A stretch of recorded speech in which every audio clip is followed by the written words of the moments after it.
સૌપ્રથમ તો હું કેવલ વગાસિયા અમારી યુટ્યુબ ચેનલ ખેતી જગતની વાતોની અંદર આપ સૌ વિડીયો નિહાળી રહ્યા ખેડૂત ભાઈઓનું ખૂબ ખૂબ હાર્દિક સ્વાગત કરું. પ્રગતિશીલ ખેડૂત ભાઈ એવા ભીખાભાઈની વાડીએ આવ્યા છીએ કે જેમણે ધાનુકાની નવી પ્રોડક્ટ ધાનુકાનું લાનેવો તેમના કપાસના પાકની અંદર છંટકાવ કરેલો છે.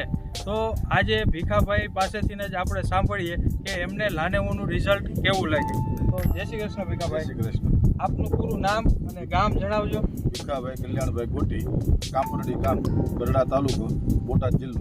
તો ભીખાભાઈ, તમે ધાનુકા કંપનીનું જે લાનેવો, જે નવીન અદ્યતન ટેકનોલોજી વાળું જે નવું જંતુનાશક આ વર્ષે કંપનીએ આપ્યું છે, તો એમનો આપે આપના ખેતરની અંદર કપાસની અંદર છંટકાવ કર્યો છે. તો છંટકાવ કર્યા પહેલા આપના ખેતરની અંદર કપાસના પાકની અંદર કઈ કઈ જીવાતોનું આક્રમણ કપાસની જીવાતમાં જાણે થ્રીપ હતી. એક થ્રીપ્સ હતી. હા, અને કોક માઇનોથી દેખાતા હતા. તો ખાસ આજે આપણે છંટકાવ કર્યો છે, તો આપને એમનું રિઝલ્ટ કેવું લાગ્યું? રિઝલ્ટ સારું છે, વાપરવા જેવું છે. કોસ્ટલી છે પણ જે વાપરીએ કે એને વાપરવા જેવી વસ્તુ ખરી. કોસ્ટલી છે પણ એને આપણે રિઝલ્ટ લાંબો ટાઈમ ટકે છે. આજે આપણે છંટકાવ કર્યો એના 4 દિવસ થયા 4 દિવસ થયા છે, હજી આનું પૂરું રિઝલ્ટ આવ્યું નથી. હા, છતાંય આપણો કપા એકદમ ક્લીન. હા, હજી રિઝલ્ટ આપણે આની અંદર હજી ક્યાંય આપણને લીલી પોપટી કે સફેદ માખી કે એવું ક્યાંય હજી જોવા મળતું નથી.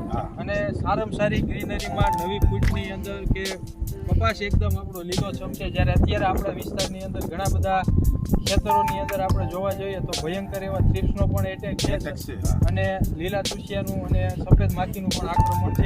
તો એની સામે કમ્પેરિઝનની અંદર આપણા કપાસની અંદર ઘણું બધું સારું કંટ્રોલ છે. તો આપ ધાનુ વિડીયો નિહાળી રહ્યા ખેડૂત ભાઈઓને ધાનુકાના લાનેવો પ્રોડક્ટ બાબતે આપ શું કહેશો વધારે? આ વપરાય, કોસ્ટલી છે પણ સમજે એના માટે નથી. હા, આ લોંગ ટાઈમ સુધી ચાલે કે તમે આને છંટકાવ કર્યા પછી 15 દિવસ 12 દિવસ સુધી કોઈ પણ જાતનો છંટકાવ ન કરો તો ચાલે. આમાં ટોટલ વસ્તુ આવી જાય છે, ઈલ શીખે. તો ખૂબ ખૂબ આભાર આપનો ભીખાભાઈ, આપનો કિંમતી સમય આપવા માટે.